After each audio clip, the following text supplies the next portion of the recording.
Hello welcome back to our channel ideas in my hub. నేను మీ లత. ఇవాళ మనం peanut pakoda చేసుకుందామండి. ఈ స్నాక్ ఐటెం కావాల్సిన మెయిన్ ఇంగ్రీడియంట్స్ చూసేద్దామా మరి. మెయిన్గా కావాల్సింది పల్లీలండి. నేను ఈ కొలతతో తీసుకున్నాను. సో మీరు చేయాల్సిన క్వాంటిటీని బట్టి తీసుకోండి. శనగపిండి, అలాగే ఆ కొలతతో బియ్యపిండి తీసుకున్నాను.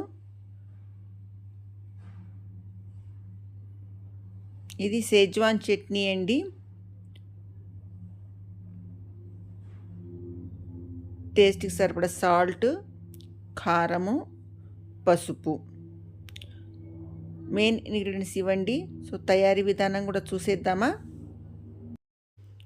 ఒక బౌల్ తీసుకొని అందులో శనగపిండి ఫస్ట్ తీసేసుకుందాము.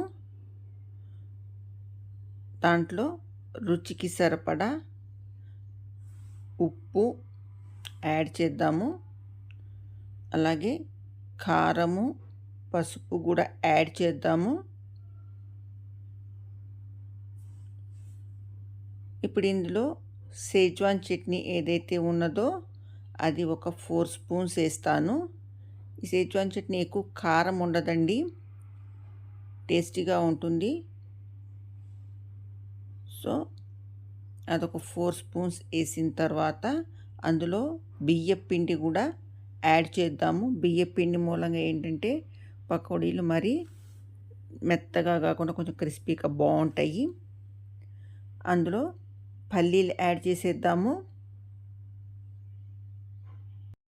సో ఫస్ట్ వీటిని నార్మల్గా కలిపేసిన తర్వాత కొంచెం కొంచెం వాటర్ యాడ్ చేస్తూ మనం పకోడీ పిండి కలిపినట్టు కలిపేసుకోవాలి.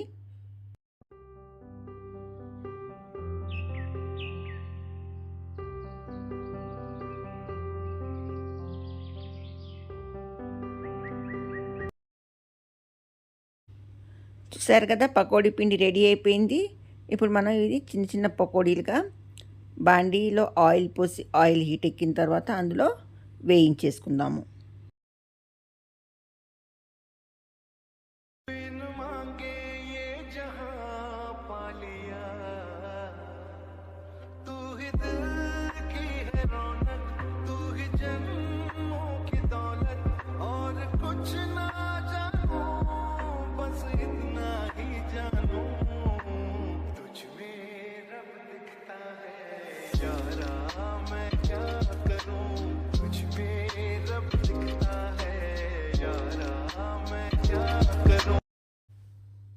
చూసారు కదా, ఈ రకంగా చిన్న చిన్నగా పకోడీలు పట్టినంత వరకు వేసేసాను. ఇది ఒకవైపు వేగిన తర్వాత ఇంకోవైపుకి తిప్పేసుకుందాము.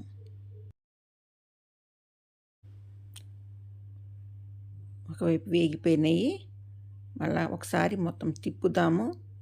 రెండో వైపు కూడా బాగా వేగిపోతాయి. సో కొంచెం పెద్దగా వచ్చాయి, నెక్స్ట్ టైం ఇంకా కొంచెం చిన్నగా చేద్దాము.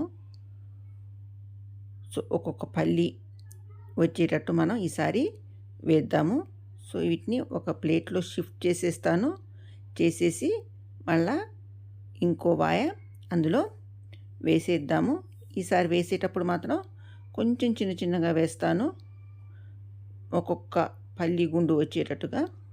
సో ఆ రకంగా మనం కలిపిన పిండి ఎంతైతే ఉన్నదో మొత్తం అలా చేసేసుకుందాము. మనం సెకండ్ టైం వేసిన పకోడీలు కూడా వేగిపోయినాయండి. వీటిని కూడా మనం షిఫ్ట్ చేసేద్దాం వేరే ప్లేట్లో. మన పకోడీలన్నీ రెడీ అయిపోయినాయండి. ఇప్పుడు ఇందులో మనం కొంచెం చాట్ మసాలా యాడ్ చేసేద్దాము. దాని మీద ఇలా చల్లేసేసి మొత్తం ఆ పకోడీలు కలిసేటట్టు కలిపేసేద్దాము. సో ఇది టీ టైం స్నాక్కి చాలా బాగుంటుంది. అలాగే పిల్లలు స్కూల్ నుంచి రాగానే కూడా వాళ్ళకి పెడితే వాళ్ళు కూడా ఇష్టంగా తింటారు.